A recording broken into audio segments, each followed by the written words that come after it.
All right, I think we're live. Let's jump into I think we're live. Let's go.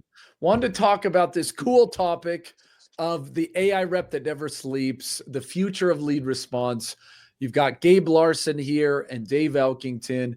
Dave, let's jump right in. You and I have been chatting on social a little bit about this idea of lead response. It seems like it got really hot. I think I know why. Yeah. About 10 years ago. It seems like people have kind of forgotten it, but I think there's a little bit of an awakening happening. Maybe just take me back a little bit. Yeah. You were fundamental in lead response 10 years ago. What happened? We invented, it's not 10, it's like 17 years ago. Like No, this is is it 17? No, for real. So here's the background. Like in 2007, when we were building InsideSales.com, this became a topic. And so we were building a technology that optimized the way you interact with web leads. And we had one of our clients who came to us and said, it's got to be immediate. Like we're buying tens of thousands of leads. And we need your technology to be able to help us talk to them like right off the website. And we're like, no, it's cadence. It's cadence. And they're like, no, you don't get it. So we're like, okay, let's go run a study. And this is when we did this homework study with let's bring it back, man. Yeah, let's look at this. This is old school. Do you remember this thing? This is actually well designed. I mean, I was looking at this and I was like, why do you seem so surprised? It's actually well designed. It just still looks cool. I mean, it's still it's amazing. It's beautiful. So this we did with Harvard. We first published it with Kellogg, That's right. Where Professor Oldroyd, Jim Oldroyd was teaching, and then and we presented it at Marketing Sherpa. So the white hair in the room is going to remember that, and it was so revolutionary that we then published it. We did more research, did case studies. We then published it, as you see here, with in Harvard Business Review. It was actually in the magazine, and it was one of the most popular articles. And then it was interesting enough, we did more research and we then did it with MIT and a Sloan School. So what you're getting out of this is like, I'm telling you, circa 2007, most of you guys were just a twinkle in your parents' eyes. What you're looking at is there's lots of best practices on how you should respond to a marketing generated lead, an MQL. And there's things like, if you look here in chart, I think it's chart 2, morning versus and evening versus middle of the day. Yep. You're I can't remember. I think you're like 150% more likely to get someone to engage with you than, if again, morning, evening versus middle of the day. You also have things like days of week where it's like, if you engage on a Thursday versus a Monday, you're, I think 50-ish%, it's better. But the thing that just blew everybody away is if you wait more than even 5 minutes versus like immediate response, your leads are dying. Basically the response curve, and you can look at it in number 3 there, it just drops off a cliff. Basically, if you don't respond immediately, you're literally wasting tens of thousands of dollars, hundreds of thousands of dollars on all of your marketing efforts. But again, 2007. Here's what's crazy. We did response audits. Like we basically secret shoppered people's web forms to measure how long they take to respond. Guess what the average? You know this, but guess the average. I don't even know. I don't know if I remember. What was it? 48 hours. 48 hours to respond to a web lead. It gets worse. 23% of people we audited. That's right. Never respond. So you think about this. You have marketing teams, crazy efforts to generate these things, and a quarter of them, the sales leaders, the BDRs, the SDRs, never actually even attempt to call. Yeah, that's crazy. Yeah, right? I mean, but it seems like wait. Let me pause you. This is like everyone on this call on the podcast is going to be like, oh well, there's bad leads. No, we did the audits with valid phone numbers, valid emails. They were companies with websites. They had. I mean, I'm going to say it. They have. We made fake LinkedIn profiles. Like these were like there was no reason a BDR or an SDR wouldn't engage or an AE wouldn't engage. 25% of valid, at least they appeared to be valid web leads, never got engagement. Okay, fast forward today. It's just as bad. It's no better. I know, but that was I felt like, I think it was because of the study, there was like this reawakening, right? Where it was like, we all need to respond. I actually thought that forms would maybe die out by, call it 2025. There's still so many forms. That's right. In the B2B world. but it does seem like people have kind of dropped the ball. I'm curious why you feel like that might be the case. Here's why. Well, first off, it's hard. Like it is just hard, right? It's hard, right? This is just hard work. If I'm a BDR or a BDS or an ADM, I need to be sitting at my desk for 8 hours a day. And then what happens in the evening or the afternoon, or during lunch? Never. Yeah. The afternoon stuff was never solved. I mean, no. I remember there was a couple companies back in the day, that were probably more SMB small businesses that were getting the majority. You get people at 6 o'clock where they have time. They're actually jumping into these types of companies. 6 to 10 was a disaster, right? That was never solved, I think. But I think people did try during work hours for a while to do it. And it would turn, like I had BDRs who would literally like race to like get those web leads because they were the hottest. They would buy. They were hot.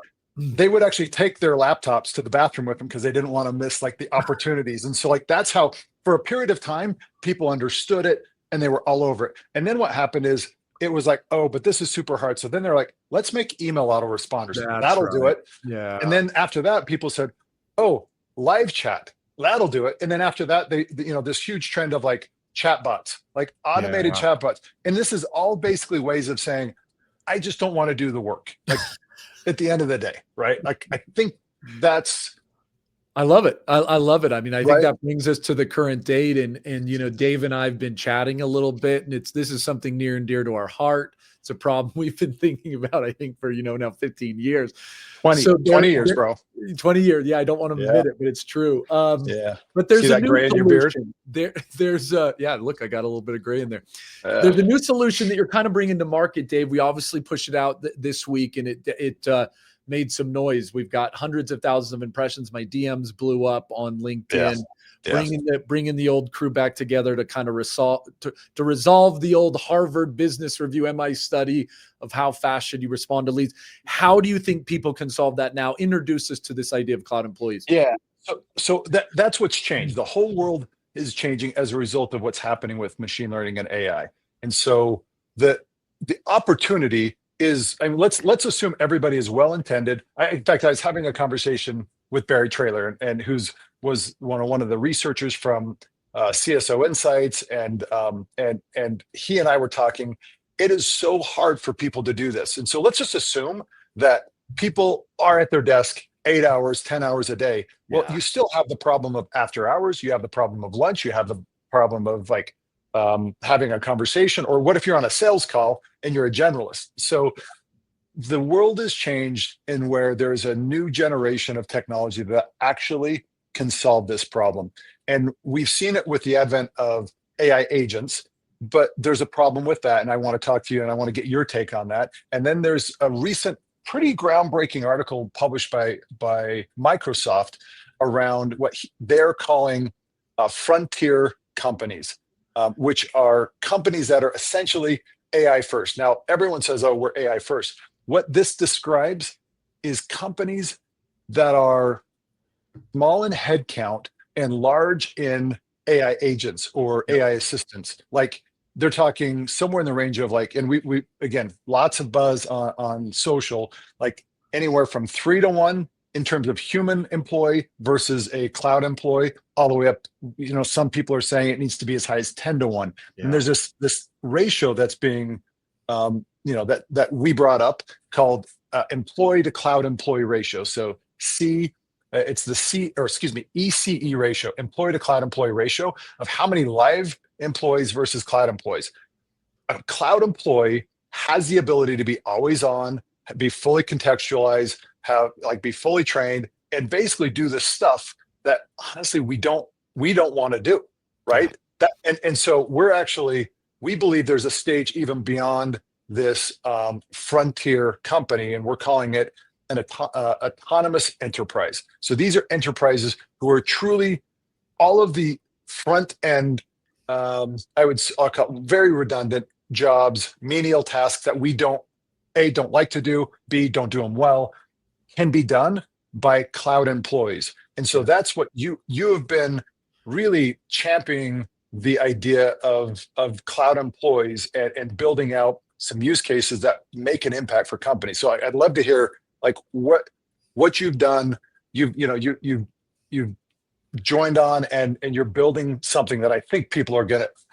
We've even shared with people and they don't believe it, right? They're like, nah, Yeah. Look, that's too good. I think this is going to be, this is super exciting. It's hard to, and I don't know if every company can do this because, yeah, what you're trying to do is you're trying to relook at your org map and build what Right. we're kind of calling a like a job map, where what are the jobs we can do or we could assign to AI agents. And it's been such a fun exercise. And this is one we felt like would be low hanging fruit. And so we introduced to the market this idea of Zoe. We did personify it, but it is a lead response agent or lead response cloud employee.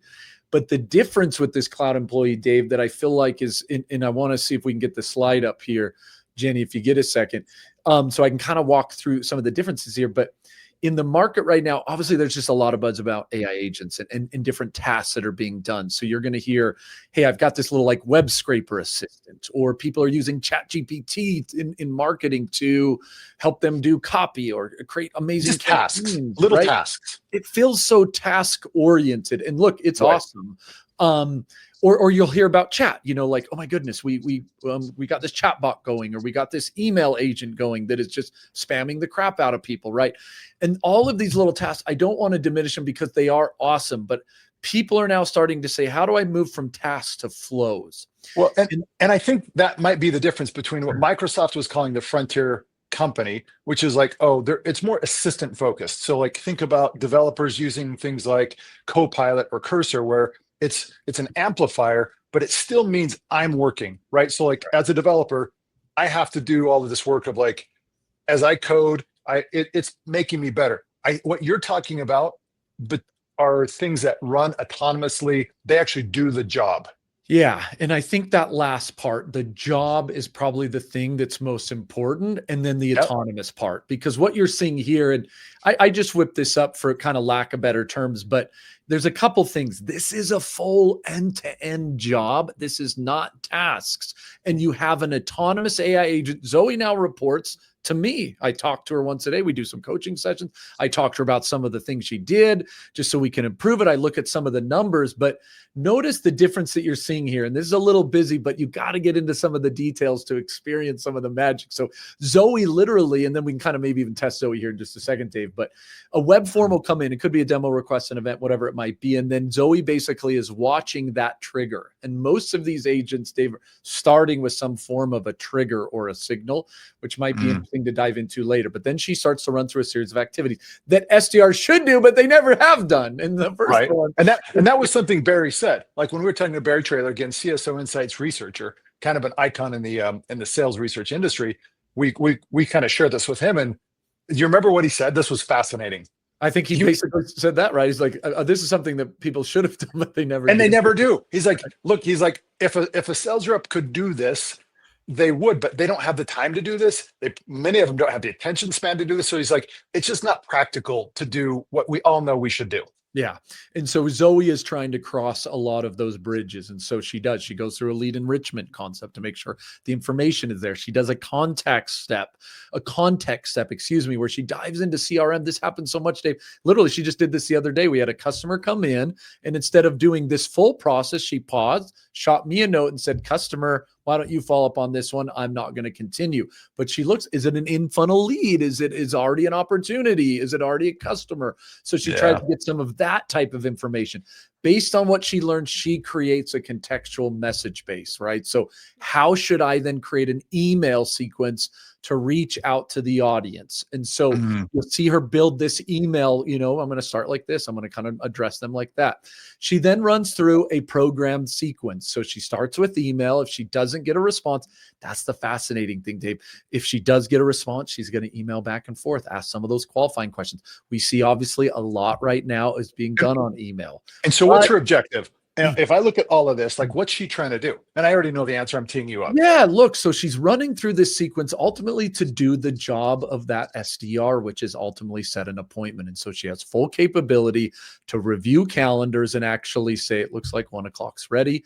Why don't we get you in on Monday to do that demo request? And then last but not least, she does write it all back to the CRM, and then she moves on to the next call. She can handle multiple calls simultaneously and kind of do this real time. So it's end to end. It's not just one task, right, Dave? And I cut you off, and I love this. Like, what she has the ability to do is all of that research we did with Professor Oldroyd at Harvard and at MIT and at Kellogg. Basically, those best practices are built into her knowledge base. So she'll send emails with the appropriate messaging at the appropriate times, at the appropriate sequence. She'll make phone calls. She'll leave the appropriate voicemail if they call back. Yeah, that's right. Voicemail. Right? So, like, she has here. How many salespeople have we said, please leave a voicemail? And they're like, I still have the time. Like, a voicemail could be, a minute and a half, and you want me to make, 80 calls in a day. So, like, you just burnt an hour to 2 hours of my day leaving voicemail. So they just won't do it. Guess what? She knows when to do it and when not to do it. And she does it every time. Yeah. So I thought it'd be fun, Dave. Maybe if we do, let's do the voicemail example. Should we test Zoe real quick? Should we put her on? Look, let's this is a live demo. So if it doesn't work, people have been asking actually if this is live. Jordan Timothy is like, this feels like Jordan. This is live. Jordan, are you kidding? Would I do anything else? Come on. Come on. So I'm going to do that use case, and it could break. So if this doesn't work, everyone who knows us knows this is Gabe's fault. We're just going to delete it. We're going to delete the video, and we'll figure out what to do. Yeah, we'll edit the video. So what I'm going to do? Don't tap. Zoe just left me a voicemail on my phone, so I'm actually going to call her back. That's an interesting idea, right? So voicemail is left. This is not just a form fill. Let's say I've got the voicemail, and I'm going to see if I can hit Zoe back here. Let's see how she responds. Uh-oh, putting the pressure on you, Zoe. Here we go. Hello, Zoe, your friendly cloud employee with Signals here. What can I help you with? Yeah, Zoe, I just had got a voicemail about a demo request I was trying to set up with Signals. Is that something you could help me with? Absolutely. I can help you get that demo scheduled. What day and time work best for you? And don't forget to let me know your time zone. Oh, good point. Yeah, so I just had 1 or 2 quick questions before I jump into the demo. Is that all right? Of course. Fire away with your questions, and I'll do my best to answer them before we schedule the demo. Cool. Yeah, I just wanted to ask, can you tell me what is a cloud employee real fast?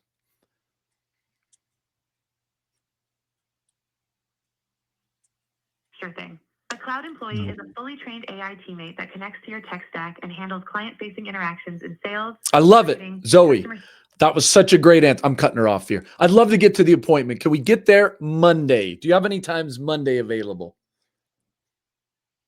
Got it. What time on Monday works best for you? And don't forget to let me know your time zone. Oh, yeah, Eastern. And what do you have open? Can you recommend a couple times?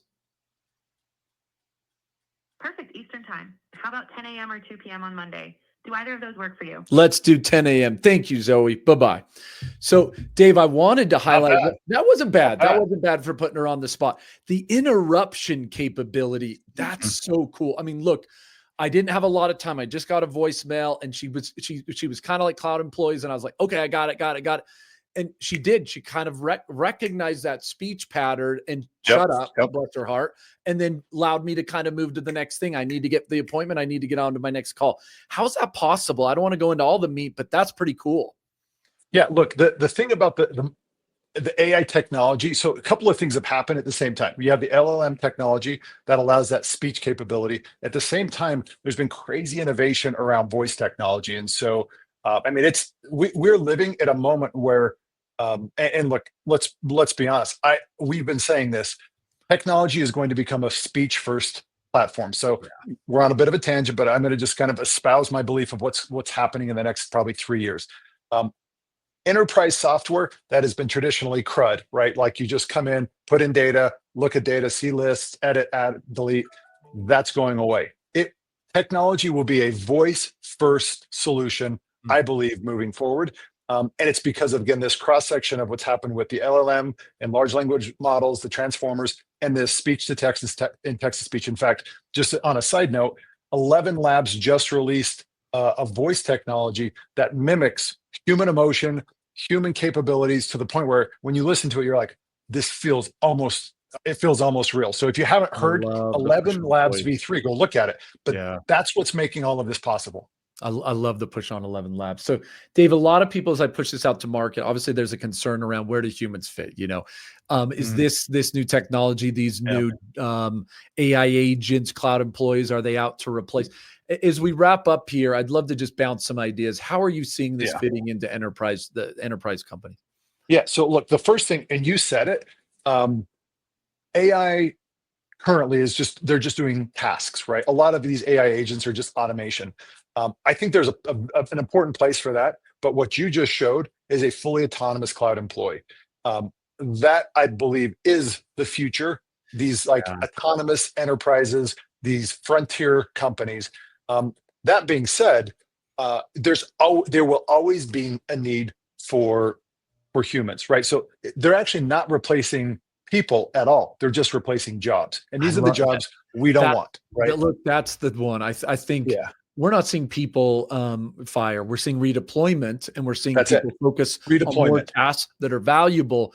But I love the idea. It's not replacing people, it's replacing jobs. And a lot of these jobs, as we said, people were not responding to leads, Dave. They weren't doing it. So the way, if you read that Microsoft article, basically they're saying every employee in the world just got a promotion. Rather than doing all of these tactical menial things that we don't want to do, instead, we will be managing these cloud employees, whether it's an agent or a cloud employee. If it's a task versus a fully kind of orchestrated job, we now are the orchestrators. We are now the people managing all of that. So we all just got promoted. We didn't just get fired. Cool. Well, fun talk track, Dave. Appreciate it. For the audience, again, check out this concept, cloud employees, and how it can basically solve some of those jobs for you. Have a great day, everybody. And by the way, come check it out at Signals. You can come play with it and try it. Okay. Thanks, Dave. Thanks.